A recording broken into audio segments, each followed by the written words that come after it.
Fala aí, meus seguidores da FB Consultoria Automotiva, tudo bem com vocês? Estou a bordo aqui de uma Compass, uma Jeep Compass 2019, se eu não me engano, com 14.400 quilômetros, tá? É aquela longitude. Então eu queria falar um pouquinho desse carro, uma avaliação minha pessoal aqui sobre o que eu achei do carro, tá? Vocês podem ver que tem bastante espaço interno no carro, né? Banco de couro. Tá numa posição intermediária aqui o banco do passageiro, então vocês podem ver que tem bastante espaço para criança, né? Dá para colocar 3 cadeirinhas aqui fácil, tá bom? Acabamento interno, ele é um pouco emborrachado, tem um pouco de couro, painel um pouquinho soft touch aqui, né? O couro é meio sintético, ele não é um couro, não me parece um couro assim de altíssima qualidade.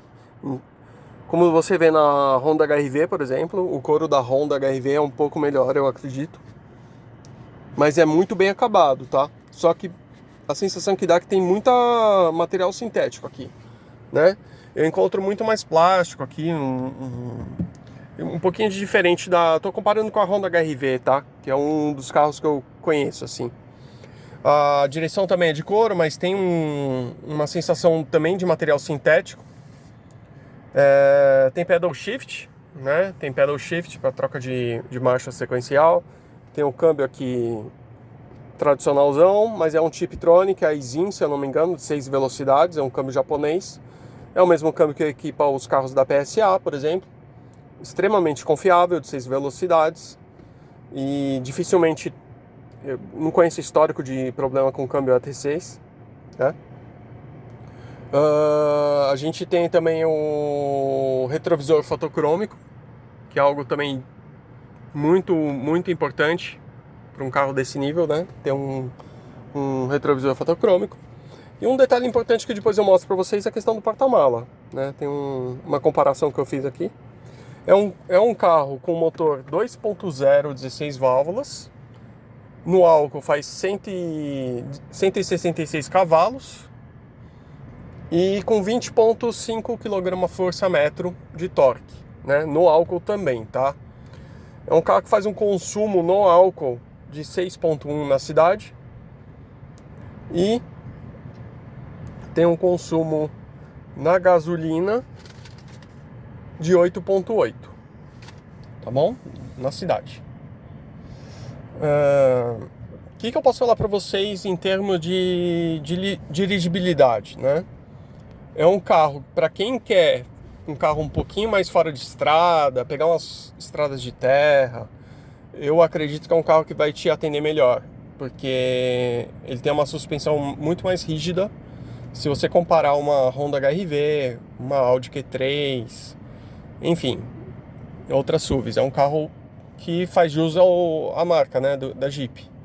É um carro com uma suspensão mais rígida, inclusive os bancos de couro são mais rígidos também, então tem uma pegada mais esportiva esse banco, né?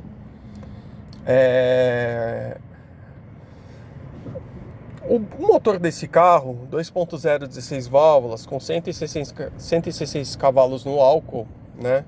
Para um carro pesado como esse, não sei exatamente o peso dele, mas eu sei que é um carro pesado, com um câmbio automático e não um câmbio de dupla embreagem. Claro que o câmbio de dupla embreagem tem as suas desvantagens também, né? O câmbio DSG também tem as suas desvantagens em termos de confiabilidade. O Tiptronic é muito mais confiável que um DSG, né? Até em termos de manutenção. E é um carro que você não pode esperar muito em termos de desempenho. É um carro com uma pegada mais familiar. É um carro para passeio, não é um carro esporte, tá? Apesar de ter uma aparência de um carro ser um carro esporte, né? Você olha e fala, nossa, é um carro muito bonito, com uma aparência muito esportivada, né?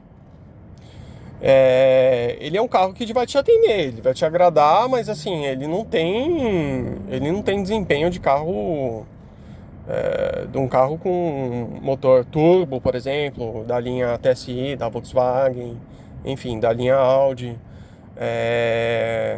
é um motor que vai te atender para o dia a dia, mas não tem desempenho para estrada, por exemplo. É um carro que vai andar normal, não é um carro que vai fazer muita coisa não, tá? E o que eu queria mostrar para vocês é a questão do porta-mala. Apesar dele ter um espaço interno bem grande, né? Talvez a distribuição dele interna talvez não tenha sido muito feliz no sentido de, comparando com uma Honda HR-V, por exemplo, na Honda HR-V você tem 437 litros de porta-mala. E, se eu não me engano, é um carro um pouco menor, de um porte um pouco menor que a Compass. E se vocês olharem o porta-mala da Compass, ele tem 410 litros. Então são 27 litros a menos de porta-mala. Talvez isso em algum momento faça alguma diferença para você na hora da viagem, tá? Mas é só uma comparação, para efeito de comparação. É um carro que eu imaginava ter um porta-mala um pouco maior que a Honda HR-V, por exemplo, né? Então vamos lá. Outro ponto que me chamou bastante atenção, eu vou mostrar para vocês externamente o carro, tá? Alguns detalhezinhos diferenciados nesse carro. A chave é keyless também, é no botão, tá? Você aperta o botão, tem o ar-condicionado do ozônio, tem a questão do multimídia, né? Um carro desse aqui costuma ter mesmo, então não é nenhuma novidade. A novidade é essa aqui. A novidade que vocês podem ver é a questão do jipinho aqui no para-brisa, né? A inscrição do jipinho. Tem também a questão da lagartixa aqui na calha aí do para-brisa dianteiro. E tem uma que talvez vocês não saibam, mas tem o monstro do Lago Ness aqui no vidro traseiro. Não sei se dá pra ver direito, mas tem um monstro do Lago Ness aqui no vidro traseiro. Então eu vou mostrar pra vocês o porta-mala. Tem uma bicicleta aqui, mas vocês podem ver que é um porta-mala de tamanho normal, né, para um carro desse porte.